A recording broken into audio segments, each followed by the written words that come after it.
The city was already awake when Maya left for work. It always was. She, my beautiful family, welcome to a story a day. I bring you powerful and deeply loving stories. Subscribe please. Even before dawn, buses grumbled through the narrow streets, the air tasted of diesel and sweat, and the neon advertisements blinked as if they too couldn't sleep. The buildings stretched into the fog, tired, towering reminders of how small her life had become. Maya adjusted her shawl and glanced at her reflection in a broken shop window. Pale skin, hollow eyes. 28, but she looked closer to 40. She sighed. Let's survive another day, she whispered. 1. 4 jobs and a promise every morning at 4:30 a.m.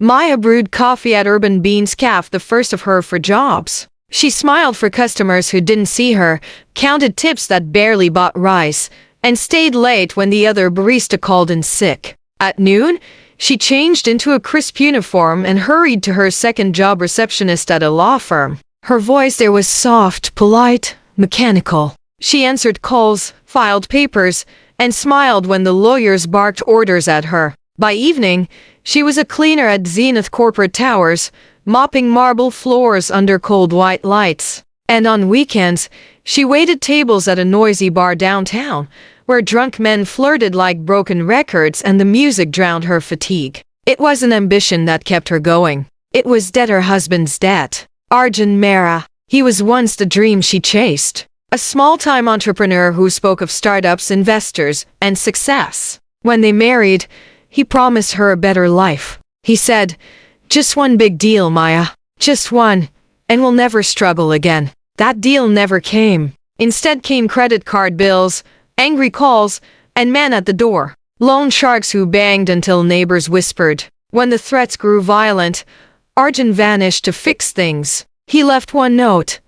"Don't worry, I'll make this right. Trust me." That was 2 years ago. Since then, only silence. And the debt's all in her name, too. The sound of survival. Some nights, Maya thought she heard his voice in her dreams, laughing, apologizing, promising. But when she woke, all she heard was the city outside.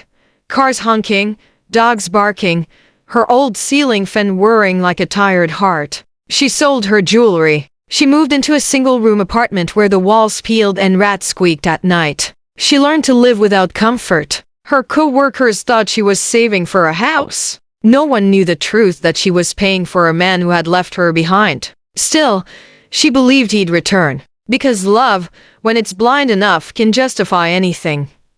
3. The overheard truth. It was a Friday night payday for everyone except her. She was waitressing at the Golden Pine Bar, serving loud laughter and cheap whiskey. The air smelled of cigarettes and regret. She carried a tray of drinks when she froze. At table 7, a man was showing photos on his phone, laughing with a group of colleagues. His voice sliced through the noise. "You remember Arjun Mehra? The guy with that fake tech startup?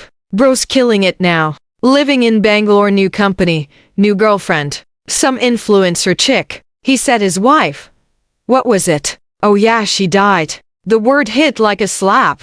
Died. Maya's hands trembled. The tray tilted. A glass fell and shattered, slicing her finger. No one noticed. The men kept laughing. Her mind went blank. Her body numb. Her husband, the man for whom she worked 4 jobs, was alive. Not struggling. Not fixing things. Living. Lying. Loving someone else. She excused herself, muttering about the bathroom. Inside, she pressed her bleeding hand under cold water. Her reflection in the mirror was almost unrecognizable, pale, trembling, eyes filled with something worse than pain. Betrayal. He told them I was dead. Her voice cracked. The words tasted bitter. She slid to the floor, her apron still stained with blood and beer, and finally let herself cry quietly, desperately, until her tears ran out. When her shift ended at AM, she walked home alone through empty streets. Rain fell softly, washing away nothing. 4. Ghosts of Lovey at home. The darkness felt heavier than usual. The photo of their wedding day still sat on the wall, her in red silk, him smiling with promises that had long since expired. She stared at it until the silence began to suffocate her. Then she ripped the photo down, but she couldn't throw it away. She pressed it against her chest and whispered, Why did you do this to me? No answer. Just the hum of the city outside. The next morning, she went to work again. Because she didn't know what else to do. But something inside her had cracked quietly, like glass under slow pressure. At the cafe, she smiled less. At the office, her voice was flat.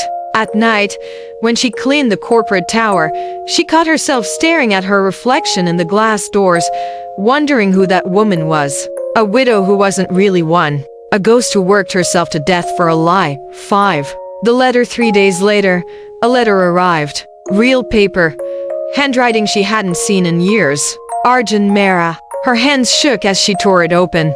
Maya, I know you must hate me. Please don't. Everything I've done is for us. I had to disappear. Those men were dangerous. I couldn't let them hurt you. I'm building something new now. Once I make it big, I'll come for you. Don't lose faith. Love, Arjun. She read it twice. Then again. Each word felt heavier than the last. He had money. He had time to write. He had a new life.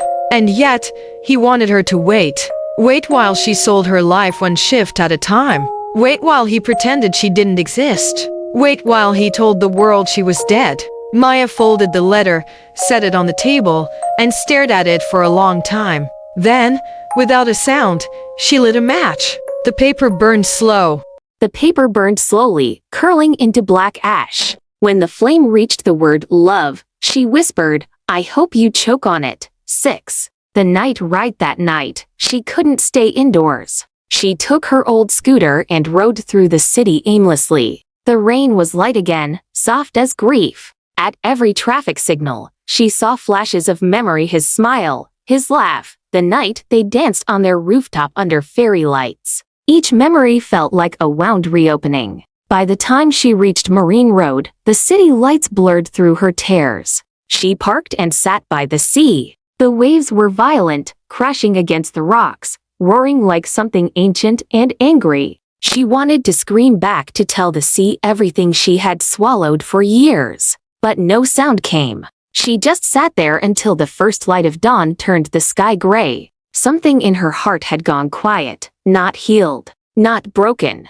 just empty. 7. The encounter at noon the next day. She was delivering coffee orders for the cafe. The last stop was a luxury hotel, the Grand Imperial. She almost didn't notice the name written on the order slip. Room 803, Mr. Arjun Mehra. Her blood ran cold. Her mind screamed no. But her feet walked anyway. In the lobby, she saw him. Clean-shaven. Expensive suit. Gold watch. Beside him, a woman laughed, tall, confident, beautiful. He turned.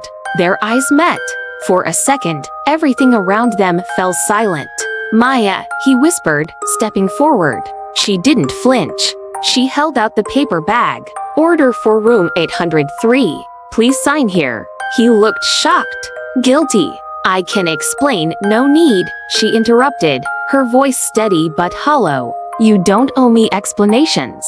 I already paid everything.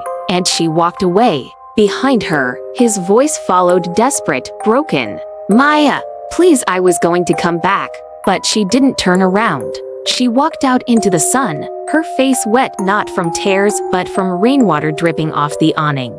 That was the moment she knew. The man she had loved was truly dead, not in body, but in soul. And the woman he had left behind had no one left to become. Tragic English story, city life. The rain had stopped, but the sky still looked bruised. Maya rode home slowly, the scooter's engine coughing against puddles. Each street light she passed flickered on her face like a strobe of memory, his smile, his lies, the sound of him saying her name. At every red light she thought she might cry, but no tears came. Something inside her had turned to stone. 1. The silence after the storm. Her one-room apartment felt smaller that night. The fan hummed like a tired insect. The air was heavy with the smell of burnt incense and dust. Maya sat on the floor, knees drawn to her chest. The day replayed in her mind again and again, his face in that lobby, the sparkle in his new life, the emptiness in hers. For years she had imagined this reunion differently. In her dreams he returned repentant, grateful, promising to rebuild what he broke. Reality was colder. Reality wore designer shoes and pretended not to notice the woman he had buried alive. She whispered to the darkness, "I worked 4 jobs for a ghost." Her voice cracked. The room didn't answer. 2. A call in the night at 1:17 a.m. Her phone buzzed violently on the table. The unknown number flashed again and again until she finally picked up. "Is this Mrs. Maya Mera?" "Yes, this is City Hospital. You were listed as the emergency contact for Mr. Arjun Mera. He's been in an accident. Please come immediately." The world tilted. Her first instinct was disbelief, then something darker, guilt, maybe, or cruel fate laughing. She threw on her raincoat and ran down the stairs barefoot, the city blurring around her as she hailed the first auto rickshaw she saw. The driver kept talking about the weather. She didn't hear a word. 3. The hospital hospitals at night smell like steel and sorrow. Fluorescent lights hummed above rows of weary faces. Nurses moved like ghosts between curtains. When she reached the emergency ward, a nurse pointed silently to bed 12. Arjun lay there. Tubes, monitors, dried blood on his forehead. For a second she didn't recognize him. The proud man from the hotel lobby looked small now, frightened, human. He opened his eyes slowly. When he saw her, tears welled up. "Maya, you came." Her throat tightened. "They called me," she said quietly. "I was drinking," he admitted. She left when I told her about you. I tried to drive home. I wanted to find you, to say sorry." His voice trembled. "I ruined everything, didn't I?" She wanted to scream yes. Instead, she said nothing. "You shouldn't have lied," she whispered. "I thought I could protect you," he murmured. "By pretending I was dead." He closed his eyes. "I didn't know how else to escape them. I was scared." Machines beeped steadily beside them. She realized his hand was cold in hers. "I paid your debts," she said. "Every rupee, every drop of my life." His lips quivered into something like a smile. "You always saved me." A sudden, long beep cut through the air. Nurses rushed in. Someone shouted for adrenaline. Maya stumbled back as they worked, her ears ringing. Then the sound flattened into silence. 4. Aftermath. She didn't cry. The nurse offered a chair, but Maya kept standing, eyes on the still figure. Outside, the rain started again. She signed a few papers mechanically. "Next of kin?" the receptionist asked. Maya hesitated, then said, "No, I'm nobody." When she stepped out of the hospital, the city lights blurred through her tears. It wasn't grief that crushed her, it was exhaustion, decades of it. She had carried him on her back until the very end, and he still left her empty-handed. 5. The days after the following week passed like fog. She still went to work. Habit was stronger than emotion. At the cafe, customers smiled. At the office, phones rang. At night, the mop slid across polished floors. Life pretended nothing had happened. Sometimes she caught herself turning when a man's laugh sounded familiar.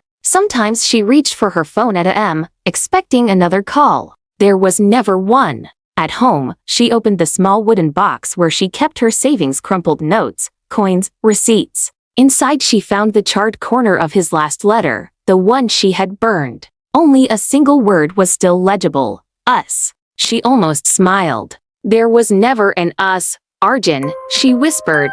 6. The edgy. A month later, Maya received a final notice from the landlord. Rent due. Prices rising. She stared at the paper for a long time before folding it neatly and placing it beside her bed.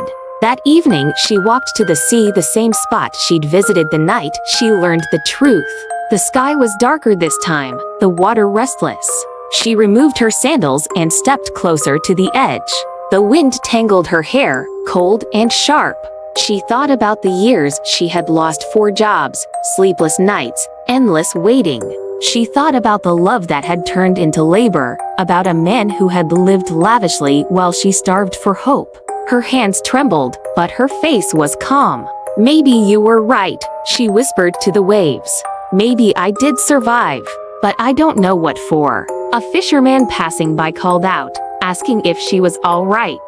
She nodded, forcing a faint smile. When he turned away, she looked down at the dark water, its pool quiet and steady. Then she stepped back, not forward. She couldn't give him that final victory. Instead, she went home.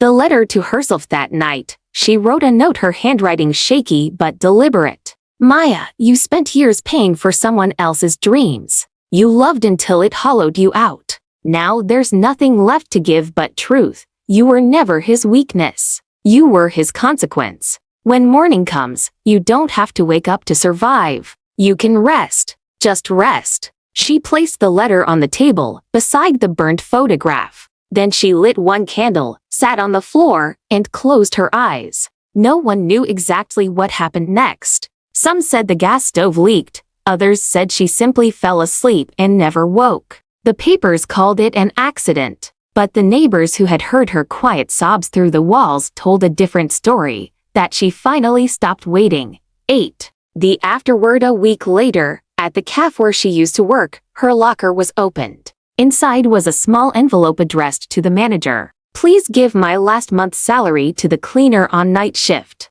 She has 2 kids. No signature, just the letter. Months passed. The city forgot her, as it always does. But one dawn, a painter working near the sea noticed something new on the wall by the rocks. A mural of a woman standing barefoot in the rain, her face calm, her eyes closed. Beneath it were 6 words painted in chalk. Some loves end in silence. Nobody claimed the artwork. The next rain washed half of it away, but those 6 words remained smudged, stubborn, immortal.